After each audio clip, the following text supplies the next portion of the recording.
I decided to delete a little of the technical material, the more technical I was going to start looking at, in hopes of the fact we can get through more tonight than I had planned on doing. We're still talking about the text of the Old Testament. We're still talking about the manuscripts that provide us with the text of the Old Testament. And one thing we had majored on thus far was the Septuagint version. But one important thing we'd seen about the Septuagint version was that starting around the beginning of the 2nd century A.D., for at least a couple of reasons that we've given you, I think, last week, the Greek-speaking non-Christian Jews rejected the Septuagint as their Bible.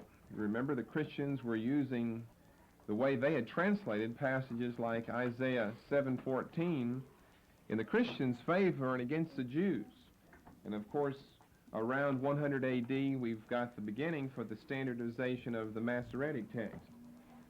So as a result of these two reasons, the Greek-speaking non-Christian Jews, they don't speak Hebrew anymore. They speak Greek, but they're not Christians, so they're not convinced of the validity of the LXX because of some questionable translations of the Hebrew text. So they decide to give it up, but yet they still don't know how to speak Hebrew.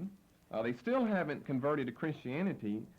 So the bottom line is we still have to have a Greek translation of the Old Testament. You couldn't get around that.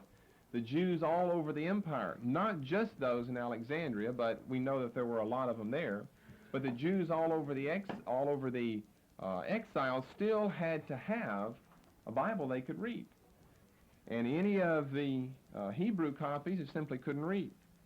And the only Greek one that is available thus far, we're back 100 BC now, the only one available thus far is the one they've chosen to reject. So to begin with tonight, and hopefully we can finish up the text of the Old Testament tonight in looking at some of the additional Greek versions for the Hebrew Old Testament that came after the Septuagint. Now, not all of them were necessarily done specifically for the Jewish people. That is, not all of them were done just with them in mind. Some of them were, and some of them were just done by Christian scholars who came on the scene later. So there are several of these we want to look at. And rather than get bogged down too long in each of them, I decided just to more or less try to briefly go through it, however briefly can be for us, so we can get on to looking at the text of the New Testament. So the first of these is known as the Greek Testament of the writer Aquila. The same name as you find over in the book of Acts, essentially the same with Priscilla and Aquila. Obviously, you can tell it's a Greek name, so we're talking about a Gentile. The date's around AD 130, so we're perhaps 2.5 centuries after the completion of the Septuagint. And notice we're just after the beginning of the 2nd century AD, whenever this standardization process is initiated for the Masoretic text. So it'd be a prime time to have another Greek version of the Old Testament come along that would be different than the Septuagint. Now, there's a fictitious account of the life of Aquila that tells us, well, a few of the following details about him, only some of which appear to be true. One detail is that we're told in this fictitious account that Aquila, of all things, was a relative of the Roman Emperor Hadrian, who lived in northern Asia Minor, who, once he came of age, migrated south to Jerusalem. He converted to Christianity in Jerusalem, but because he kept too many of his pre-Christian ideas and habits, such as his astrological proclivities and fancies, he was rebuked by the church elders there. So he took offense over this rebuke from the church elders because he wouldn't give up some of his pre-Christian heathen habits. He forsook Christianity and he became a Jewish proselyte. It's a very interesting life to have led if all of that was true about him, and it doesn't appear that all of it's true. But at least some of that is true. He was from the coast of the Black Sea. He did migrate to Jerusalem, where he studied under the Rabbi Akiba, A-Q-I-B-A, in becoming a Jewish proselyte. But he never converted to Christianity. This was supposed to kind of be an affront on Christianity, to have him convert and then be rebuked and then forsake it. Because of the Star of David, he saw a higher hope in Judaism. So it does appear that he was from the coast of the Black Sea, which would put him in northern Asia Minor, and later in life he did migrate south to Jerusalem, where he did convert to Judaism and became a Jewish proselyte. You'll see that in the first three accounts of the important early Greek versions of the Old Testament, all three of them were Jewish proselytes. Obviously, at this time, you're not going to have a Gentile. There'd be no purpose at all in a Gentile, whether Christian or non-Christian, giving us a Greek version of the Old Testament. Because the only Gentiles that'd be studying the Old Testament would be Christians. And they wouldn't need a Greek version. Why? They've already got one, the Septuagint. So it only makes sense that these first three writers are going to be Jewish proselytes. Now, his version is characterized by the fact that it is slavishly literal. That's the one thing generally to keep in mind with Aquila. In other words, since it is a translation, you can't use Hebrew words. You have to use the words of another language. And he's going into Greek, so he uses Greek words. But he tries to maintain Hebrew grammatical rules and sentence structure and different things like this, which makes it difficult. You're giving us the translation, and yet you're putting the words out of order in the sentence according to the language that you're using. So his was a slavishly literal. You're going to have one that's left of center, then the next one we look at will be kind of in between, and then one that's right of center.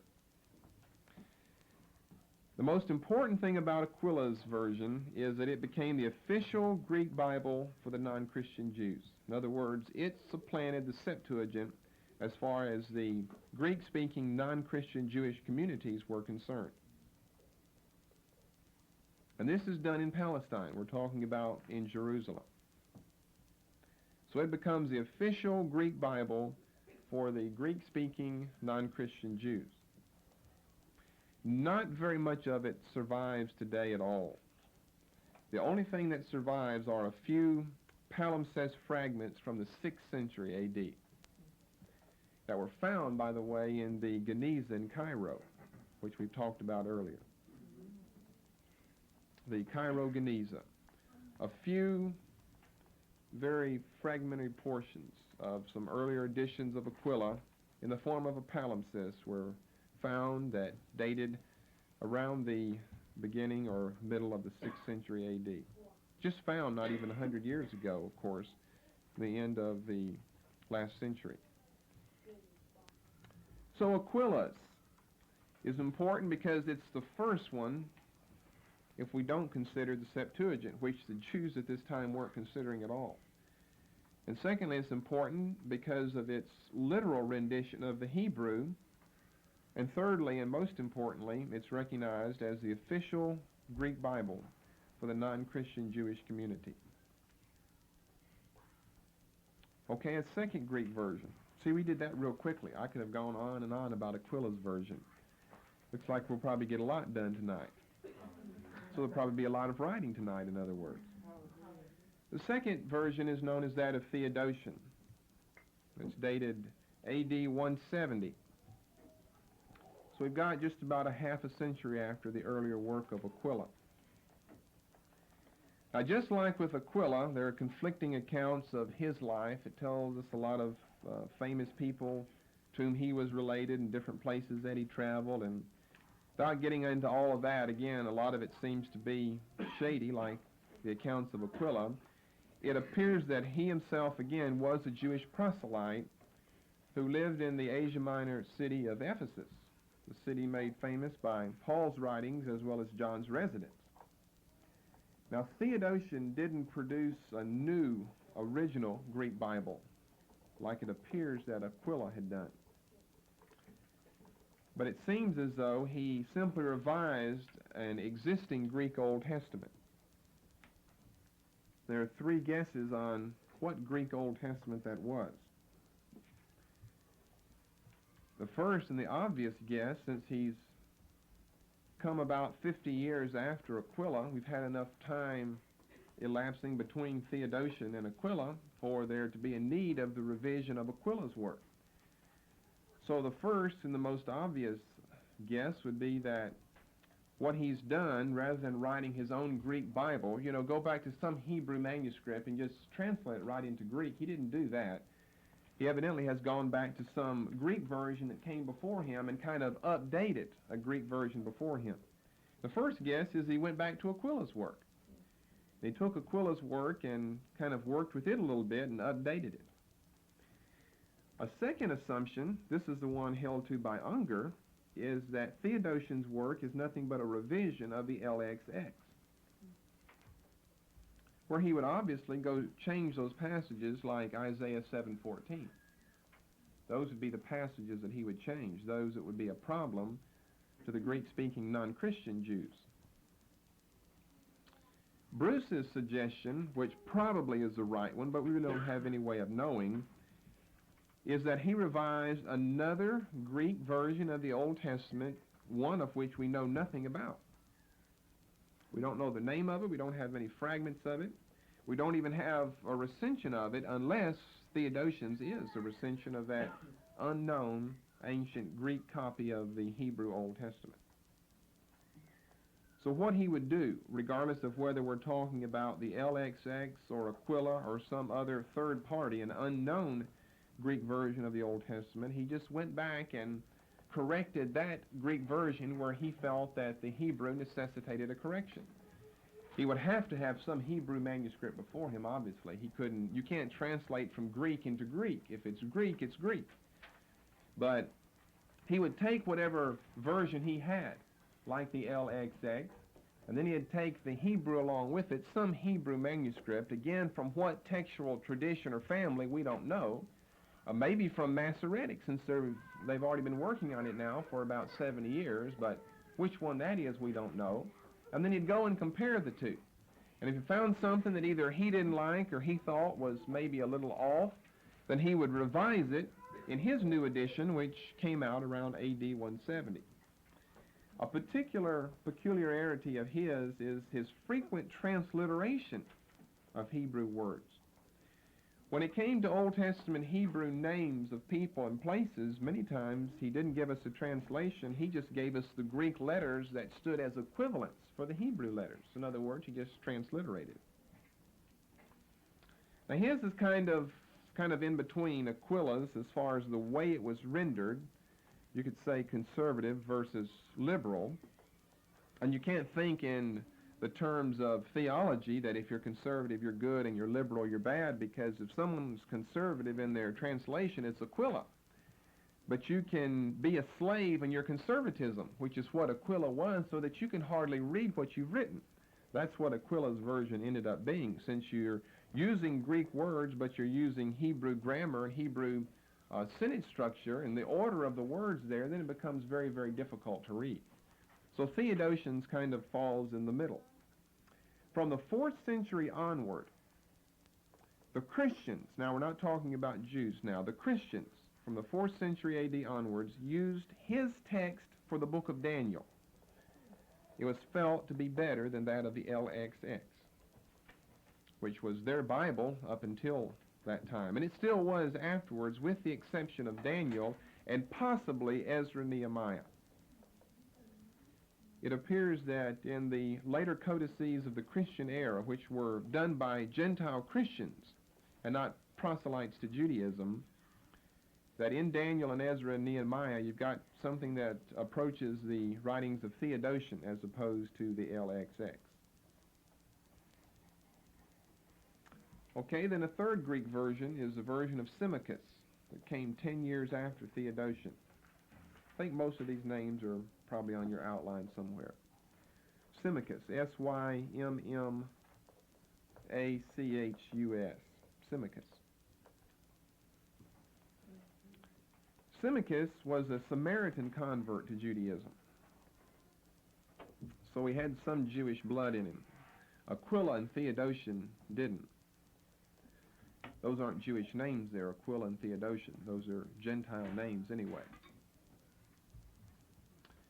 So he appears to have been a Samaritan convert, which is very interesting. Remember, there was no love lost between the Jews and the Samaritans. So for some reason, we don't know why again, a lot of this is shrouded in the mists of history.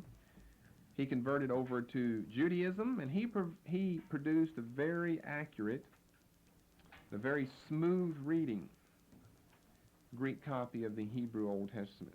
So you could call his the liberal Greek copy of the Old Testament. It was just, in other words, at the opposite end of the pole of translations from Aquila's. Aquila's was the slavishly literal one. But Symmachus, he had an edition that was just full of Greek idioms, which still accurately and faithfully expressed the Hebrew thought, the Hebrew mind behind the passage. And there's nothing wrong with that.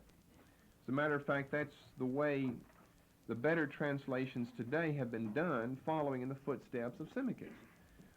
You can't give yourself a lot of Hebrew sentence structure and just, for the sake of saying you've got a translation, barely get it over into the language by giving us letters from your alphabet. You've got to do more than that to make it understandable and to make it accurate even.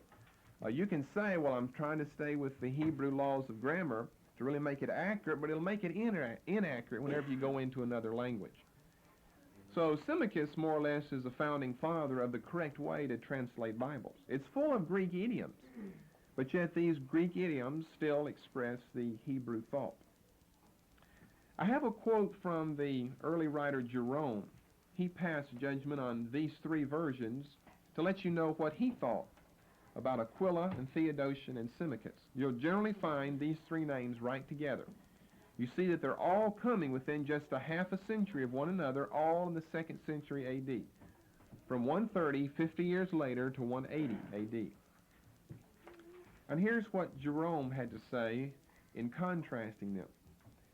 And I quote, he says, Aquila translates word for word, which you just can't do. Maybe you didn't know that, but you just can't do when you're translating things. You just can't translate word for word. Because the Hebrew word means a lot of different things to the Hebrew mind when he reads it. It has a lot of shades of meaning and a lot of concepts that go along with it when you just take the one word like love or like faith.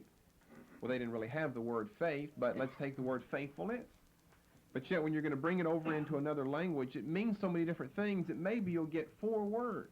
You have to get 4 words in your language in order to adequately explain and accurately define what has been said in the language before you.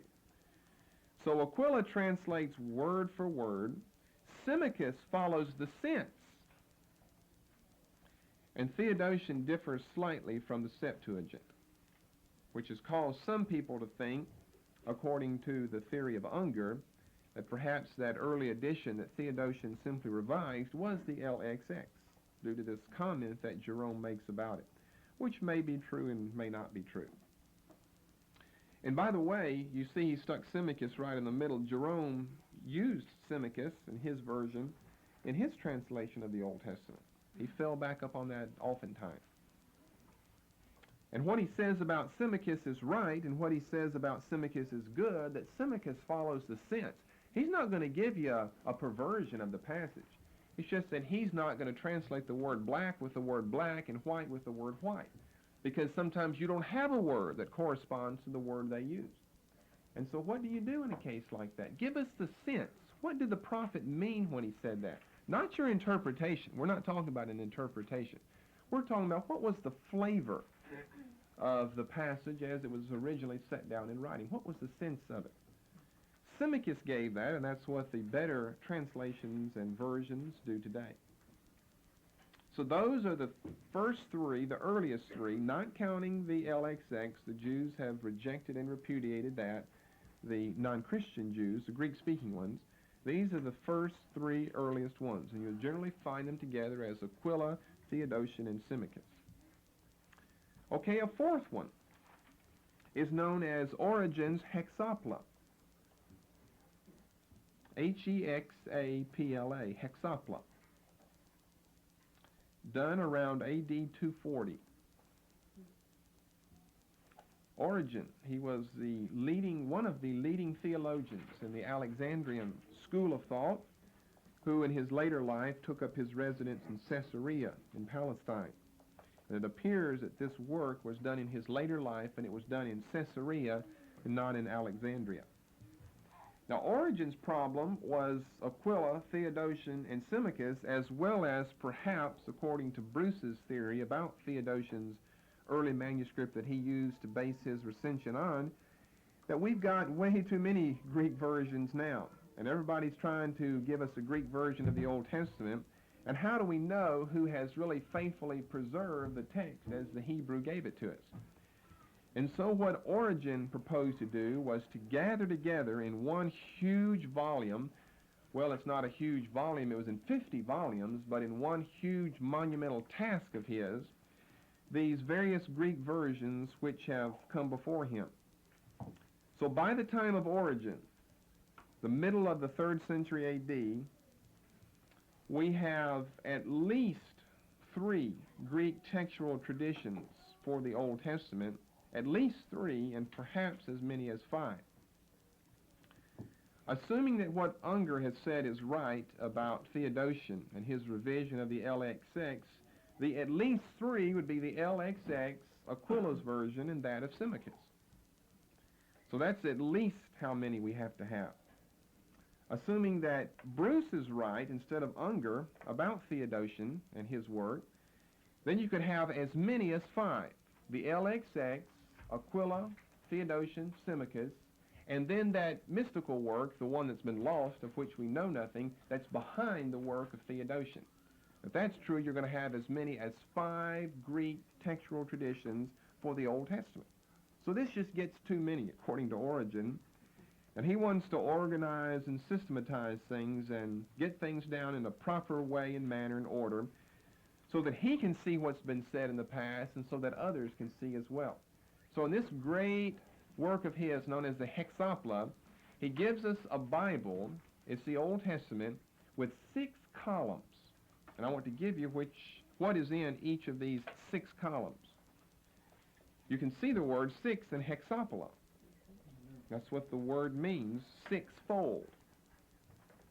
So it's a 6-fold Old Testament. So he gives us 6 parallel columns with the following texts. The first column, he gives us the original Hebrew. Then in the second column, he gives us a transliteration. Not a translation, but he gives us a Greek transliteration of the first column. Then in the third column, I believe he gives us Aquila. In the fourth column, Symmachus. In the last column, Theodotion. And perhaps his most interesting column, which is his original one, is the 5th column. And he gives us here his own recension of the LXX.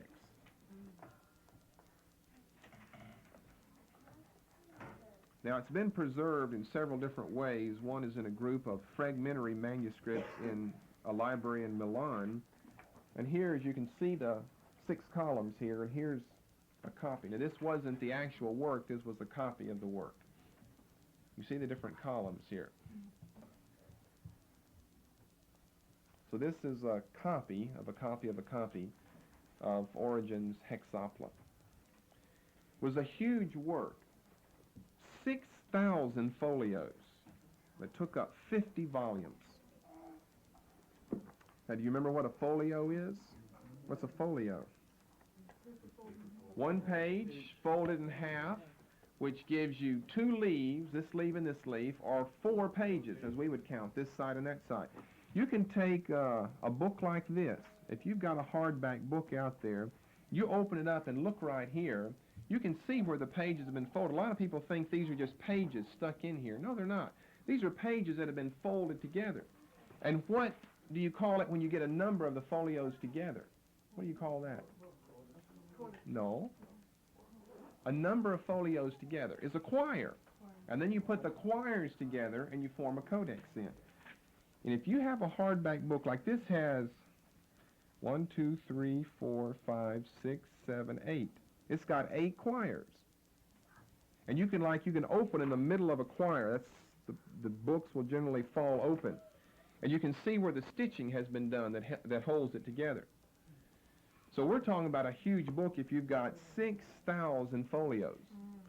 Then you double that for your leaves and you multiply it by 4 for your pages, and it took up, and we're not talking about thin paper like this that you run off on a press, it's all hand done. It took up 50 major volumes. So obviously it was virtually impossible to copy because it was just too huge, too large.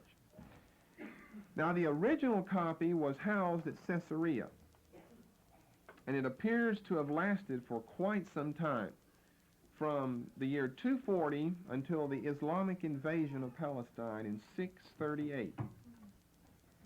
The Mohammedans invaded Palestine, and the place where it was stored was burned to the ground, and it was consumed as well in the year 638. So if it was consumed, how do we know that it ever existed? From 2 different sources. One from the writings of 2 early church writers who give us his 5th column. That's the important one we need, what his recension was of the LXX. So 2 early church writers, I'll give you their names in a moment when we get to their recension of Origen's recension. And then from a Syriac translation that was done by one Bishop Paul of Tila in the 7th century A.D. And it was known as the Syro-Hexaplar, for the Syrian hexapla. The Syro-Hexaplar text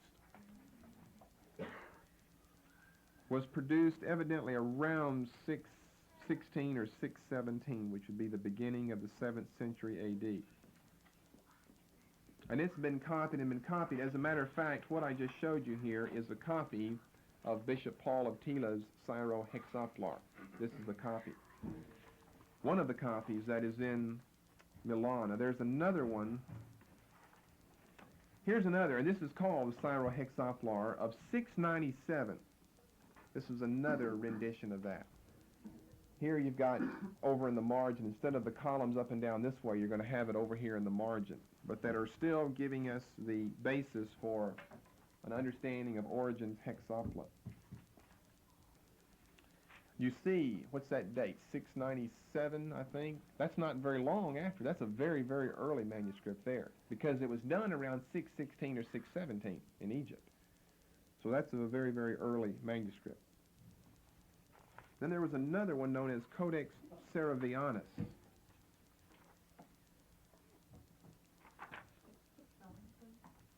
Saravianus.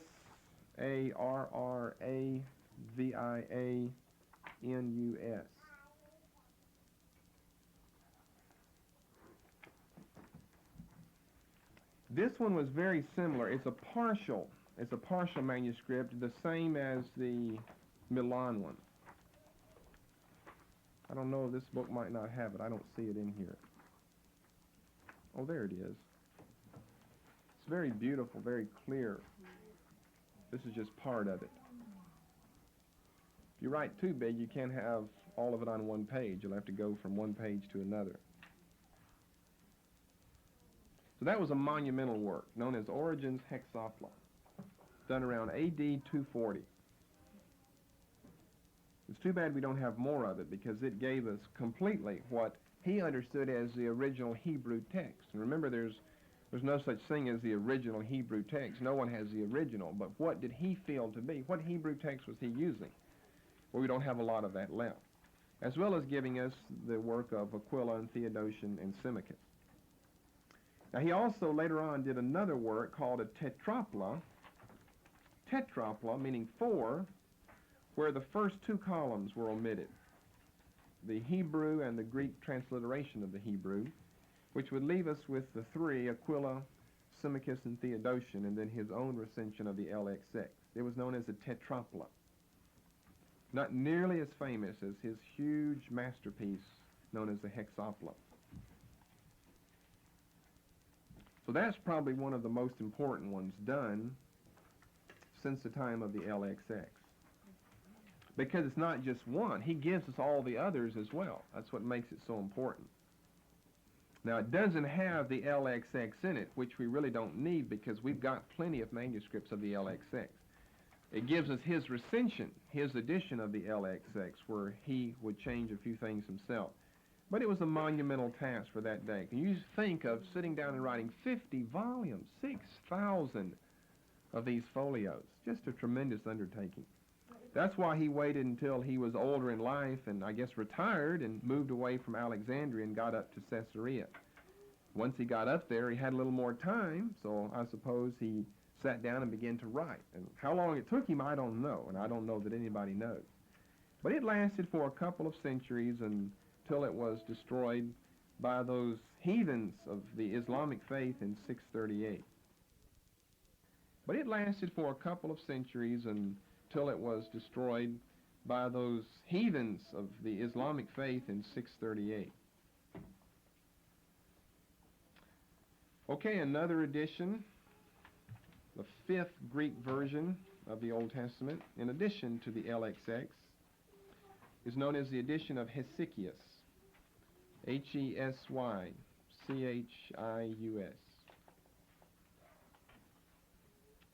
It was done around AD 300. He was an Egyptian bishop that was martyred in 311.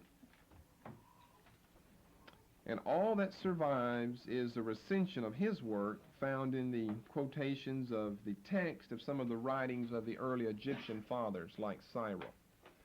There was an important Cyril of Alexandria and a Cyril of Jerusalem.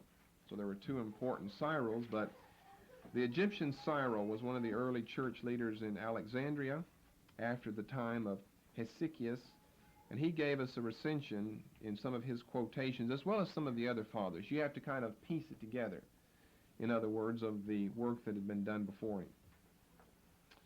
Then a sixth version is known as the Lucian version, done in the same year, AD 300. It's just a coincidence, I suppose. He lived at Antioch, by the way, but he was martyred in the year 311. Very unique coincidence that both of them published or wrote a Greek version of the Old Testament in 300 and were martyred 11 years later. Again, his work has not survived except in the quotations of the writings of some of the church fathers and theologians in that area, like Theodoret and Chrysostom. And then one final Greek version, is really a couple of versions, but what it amounted to was an edition that was written of Origen's fifth column, and this was done by Eusebius and Pamphilus. Really, it's two different works. You could write it as the seventh and eighth one, or just put them together, because all they both do is give us their edition of Origen's fifth column, which was Origen's recension of the LXX, done by Eusebius and Pamphilus.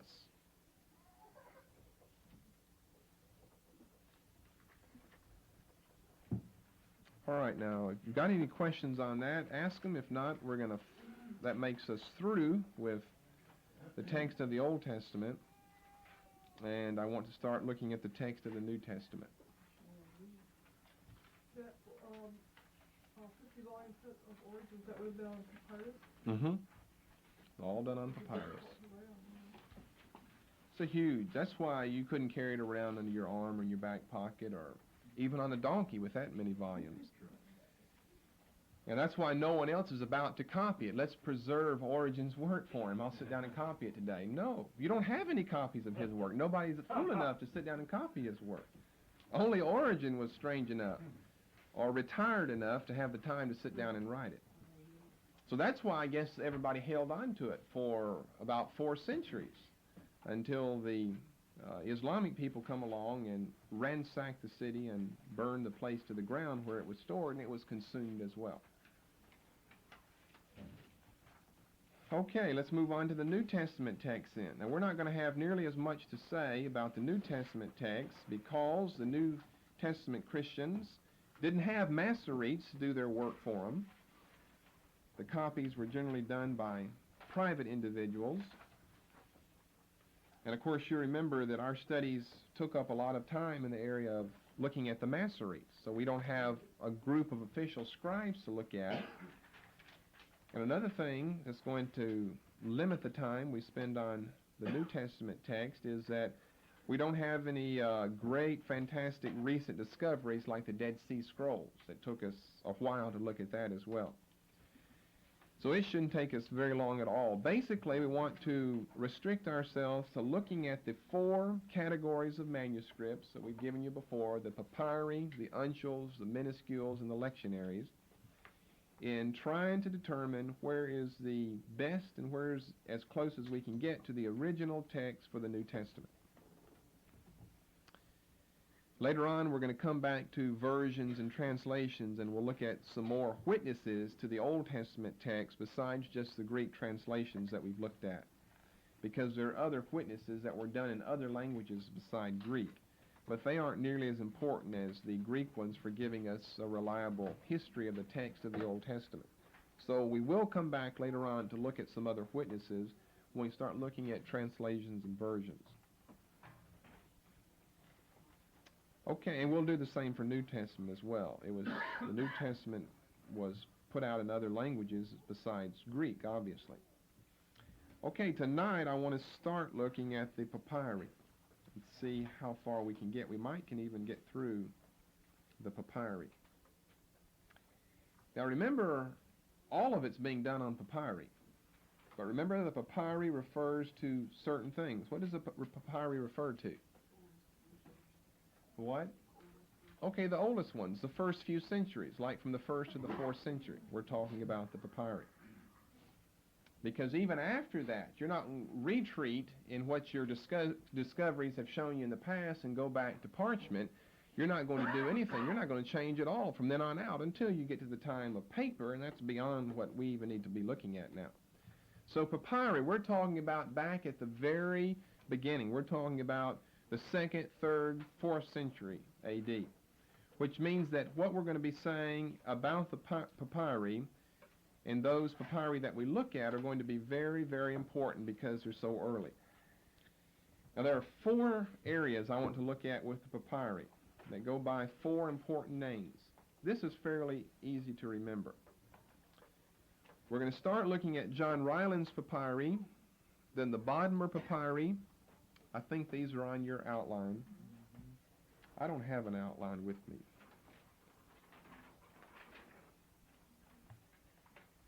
John Ryland's Bodmer. I should have had an outline. I think I switched Chester Beatty and Oxyrhynchus, and then the Diatessaron, I put that for later.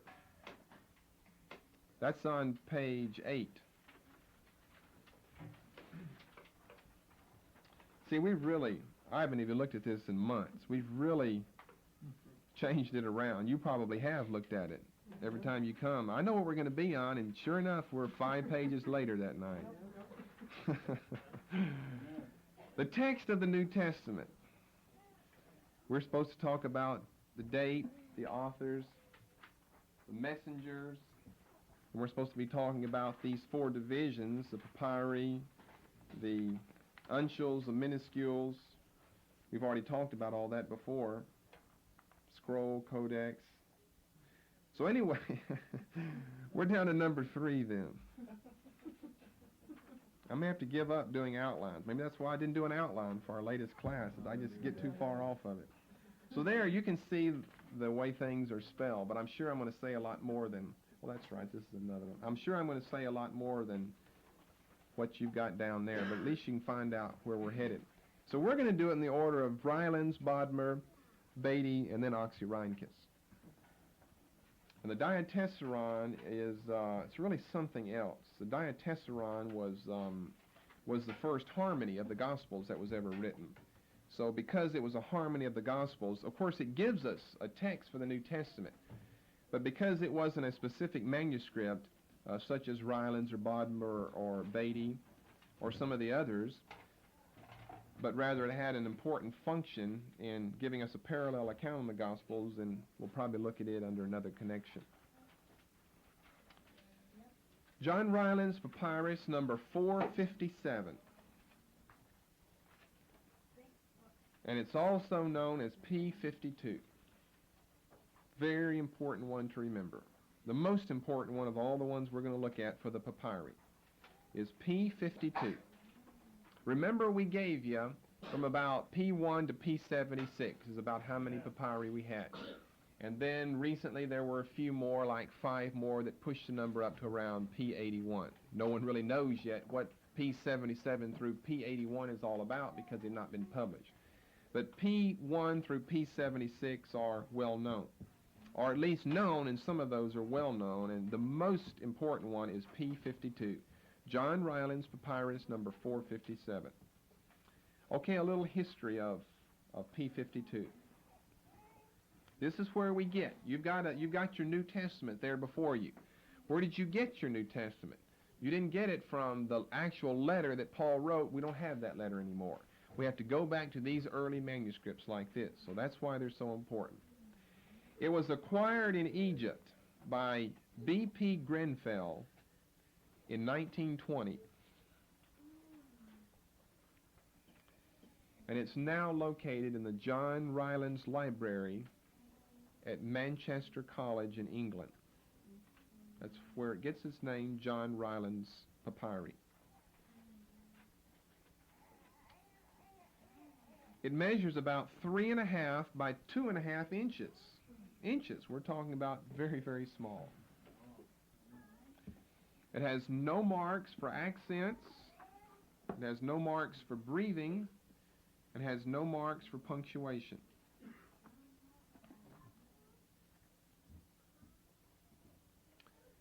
What makes it so important? This is what to remember about it. It's the oldest known copy of any portion of the New Testament. What's the oldest known copy of any portion of the Old Testament, which also would make it the oldest known copy for any portion of the Bible? Remember that? Dead Sea Scrolls. Okay, something in the Dead Sea Scrolls? Isaiah. No, not Isaiah. Samuel. Samuel from the fourth cave. The fourth cave is the earliest, around 200 BC, is the earliest known portion that's still extant of any part of the Bible at all, and it's part of Samuel. So now we're just talking about the New Testament, the oldest known copy of any portion of the New Testament. It dates between AD 100 and AD 125.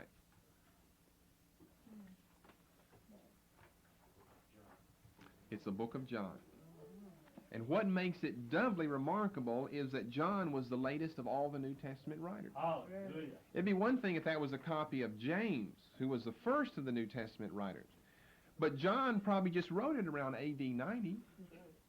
And so we're talking about anywhere from 10 to 35 years after the time John wrote this portion of Scripture, we have a copy of it, which means it's probably perfectly reliable in what we have. And here it is. This is JRGP 457 or P52, right up here. Doesn't say much. It's got John 18, verses 31 to 33, and verses 37 to 38. Not very much. We could wish for a lot more. Yes, yes. Okay, there was another JRGP that's known as number 458, John Ryland's Greek Papyrus. I just mentioned this. It doesn't have anything to do with the New Testament because it dates 150 BC. So it couldn't have the New Testament in it. It was written before the New Testament was even heard of. It contains parts of Deuteronomy 23 through Deuteronomy 28. All of this discovered somewhere down there in Egypt. As a matter of fact, it was found in the wrappings of a mummy. They had wrapped some rascal up in part of the Word of God, really preserved him in that mummified state. It was acquired for the Library of Manchester, John Ryland's Library, by a man named Rendell Harris in the year 1917. And what makes this important Well, it's the oldest witness to the Greek text of the Old Testament. You see, the Septuagint was written a lot earlier, but we don't have a copy of the Septuagint that dates 250 BC, though. This dates 150 BC. It's the oldest witness to the Greek text, to a Greek copy of any portion of the Old Testament. And it's known as John Ryland's Papyrus 458. It's not a New Testament text, of course, so it doesn't go by a P number. Here's part of it that contains part of this picture here of Deuteronomy 23 to 28.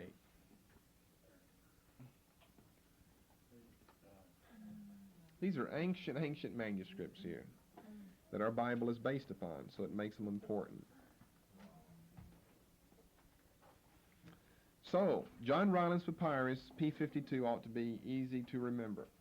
It's the oldest known copy of any portion of the New Testament. John chapter 18.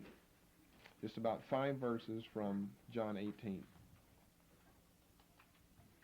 Okay, a second group of the papyri are known as the Bodmer Papyri. Their origin is still obscure. No one really knows how they got where they are today or where they came from. Where are they today? They're found in the Library of World Literature in Switzerland, not far from Geneva. You've got a whole collection known as the Bodmer Papyri that contain both Greek and Coptic, both sacred and secular texts. And it's been in the process, anyway, of publication since 1954. So we're talking about 30 years ago, and it's still in the process of publication. The Bodmer Papyri. So in other words, not all of it is of the biblical text. And not all of it's Greek, some of it's Coptic, which is a different language.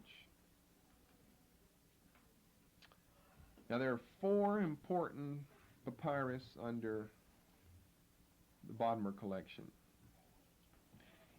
The best way to remember these is either by the name, John Ryland's Bodmer, Chester Beatty, or by at least the general area where the number is found. John Ryland's, we said, was P52, so it's in the 50s, in other words. Bodmer's is in the 70s. Chester Beatty is down in the 40s. So you can keep those distinctions, and it's one way, anyway, to remember a distinction between Bodmer, Chester Beatty, and John Ryland's. Although one of Bodmer's, I think, well, the first one is in the 60s. Most of those are found in the 70s. So let's go over the 4 most important papyri in the Bodmer collection. The first one's known as P66. This is the second oldest copy of any portion of the New Testament. So it would be second in importance behind John Ryland's 457 or P52. It would be second in importance behind that because it's the second oldest copy of any portion of the Greek New Testament. And it's really a lot better than P52 because it contains most of the Gospel of John. Not just 3.5 by 2.5 inch piece like P52 did. And it dates around AD 200. So we're talking about 100 years after the time of John, but it's better than P52 in one regard because it's so complete. It contains almost all of the Gospel of John. And it's also known as Bodmer II. And these numbers that I give you for Bodmer are written in Roman numerals. So Roman numeral 2, Bodmer II. Then P72 is the next piece of Bodmer papyri. Papyrus 72, P72. It contains Bodmer 7, 8, and 9, Roman numerals. So we're talking about a large manuscript, part of a codex, in other words, which includes the book of Jude, 1st and 2nd Peter. These would correspond with Bodmer 7, 8, and 9, and Psalms 33 and 34.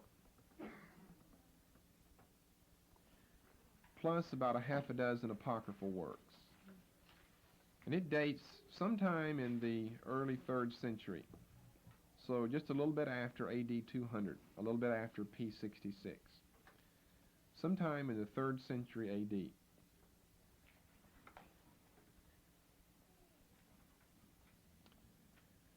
Then the next one is P74, which is also known as Bodmer number 17. And it dates from the 6th century, so we're getting later in history now. And it contains Acts and the general epistles, all together, Acts and the general epistles.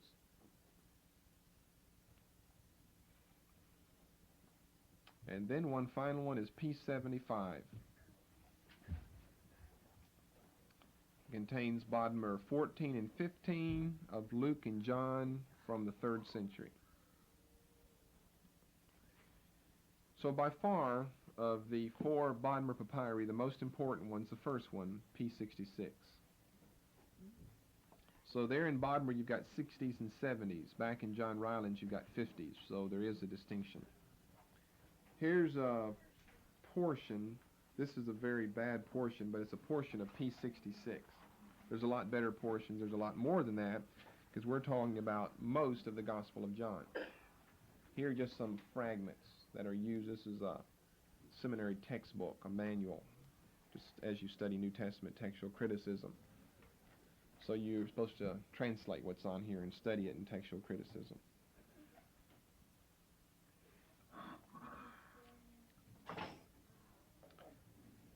Okay, the next group, Chester Beatty Papyri.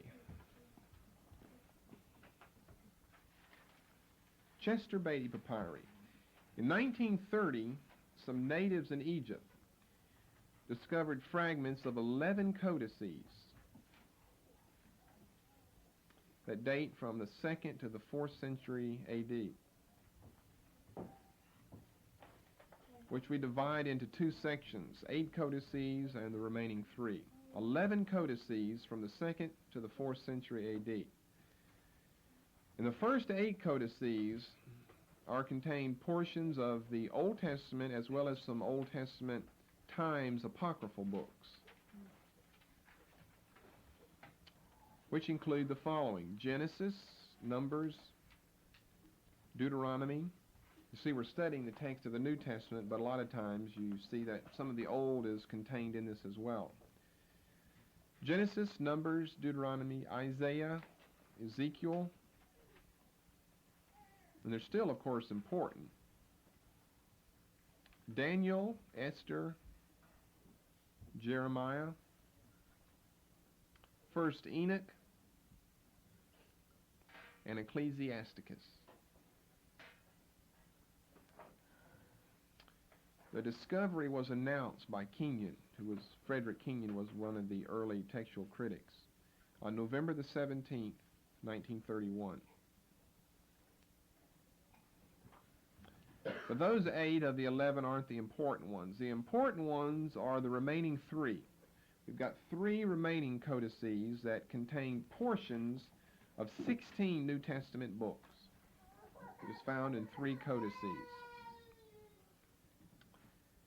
These were obtained in 1930 from these natives in Egypt by one Mr. Chester Beatty, a businessman in London, and some of these codices, or at least some of the portions of them, are now found in Dublin, Ireland. Although they're found in other places, those places will give you as we look at these 3 codices. So the 3 are the important ones, the last 3 of the original 11. The original 11 had 8 that contained parts of the Old Testament as well as apocryphal books.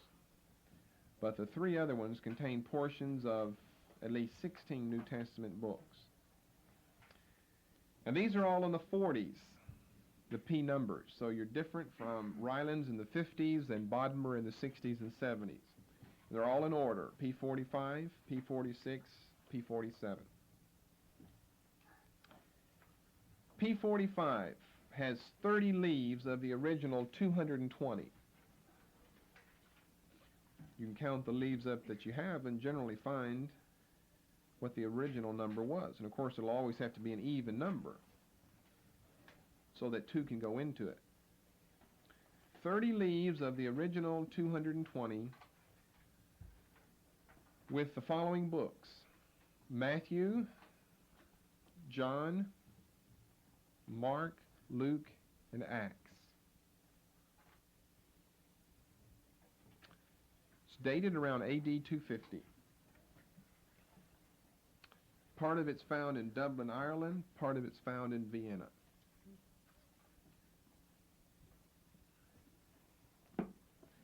Okay, the next one is P46.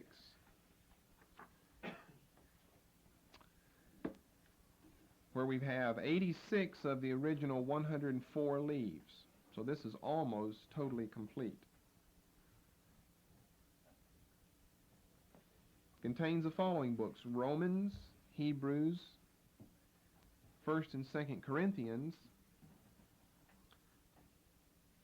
Ephesians, Galatians, Philippians, Colossians, and 1st and 2nd Thessalonians.